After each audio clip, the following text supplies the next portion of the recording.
What's up, everybody? Welcome to my review of Her Soul to Take by Harley Laroux. I'm assuming I'm pronouncing her name correctly. Laroux, is that right? Anyway, with this book, we start with Leon, who is a demon who has been bound and held captive by this family for the last 100 years. And then we have Ray, or Raylene, who is a little nerdy goth girl who's a paranormal investigator and has moved into this town where there is a cult who is trying to bring an old god back to Earth.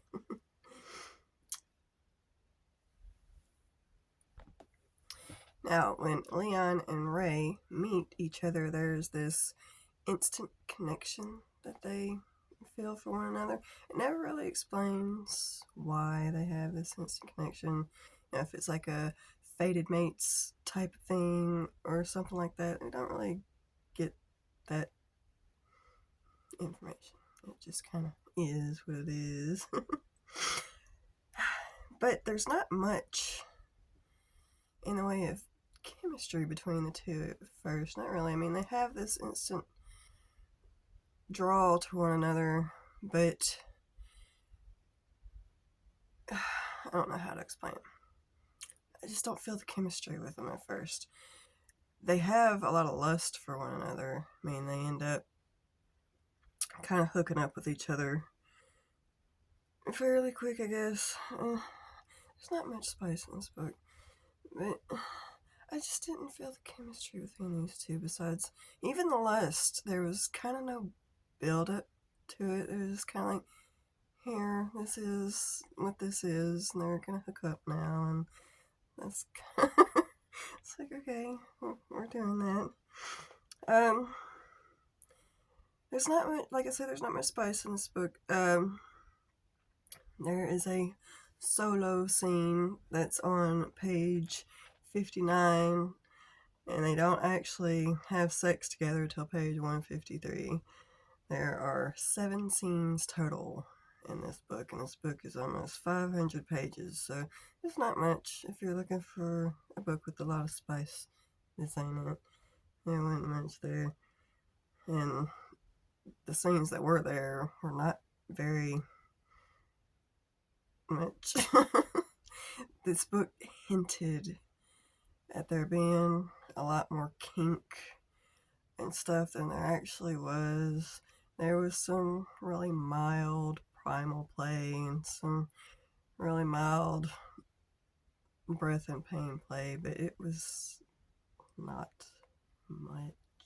I was expecting more.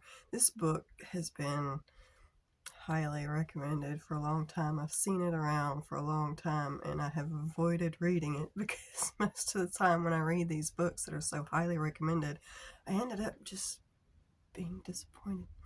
And this one kind of falls into that round too. It's not what I was expecting. It's not as good as I was expecting.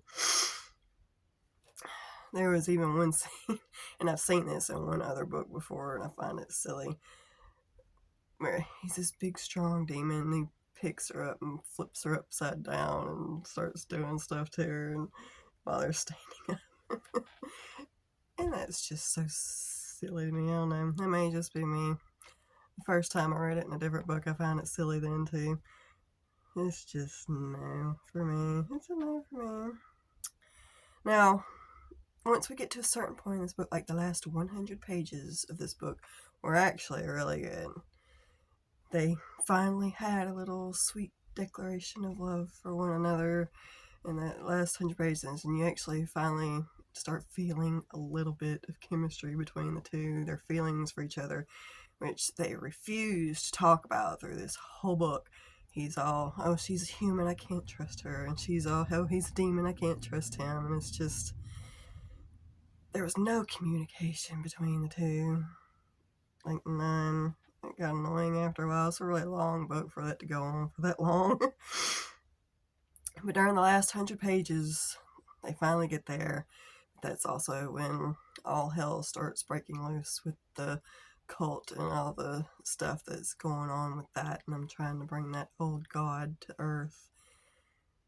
But that it gets pretty tense. It gets pretty tense there in that last 100 pages. There's a lot of shit that goes down, and it was actually good there at the end. That was the only thing that kind of redeemed it for me, was that last 100 pages. With that, my ratings: character development, I give it maybe a 4 out of 5. Relationship development, 3 out of 5. Spice in this book, 2 out of 5. It wasn't great. The overall rating, I'm gonna give it 3.5 out of 5. Yeah, I probably won't continue the series unless you tell me that the next books are better than this one. If it's better than this one, I might. I mean, I was intrigued by the other characters that the next 2 books are about. Their stories are obviously happening simultaneously as this book. And I was kind of intrigued, but I was like, if it's like this one, I don't know if I want to read that. But if you tell me it's worth it, I'll do it. Yeah. Make sure y'all like, comment, and subscribe if you like what I'm doing here. And if you would like to leave me a book recommendation for something you would like me to review, by all means, do so in the comments, but please read my guidelines, which are pinned to the top in my comments. And with that, I'll see y'all in the next time.